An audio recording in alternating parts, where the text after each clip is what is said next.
Weekend hii klabu ya Manchester United wametolewa kwenye michuano ya FA Cup mbele ya Brighton na kuwafanya Manchester United msimu huu kutolewa kwenye makombe mawili, kombe la Carabao Cup pamoja na kombe la FA.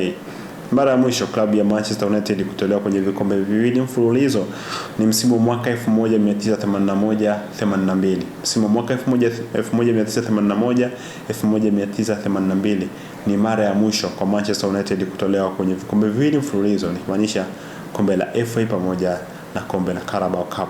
Kwenye mchezo huo, mchezaji wa Brighton Dan Welbeck alifanikiwa kuwafungia Brighton goli la ushindi.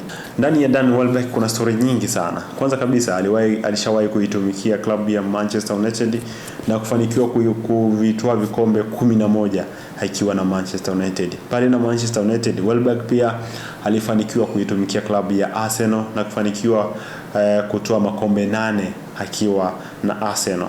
Hapo jana amefanikiwa kuwaondoa Manchester United. Baada ya mchezo, Dan Welbeck alifanikiwa kuulizwa maswali na waandishi wa habari kuhusiana na malengo yake ndani ya Brighton. Na je, anafikiria kurudi kwenye kikosi cha timu ya taifa ya Uingereza?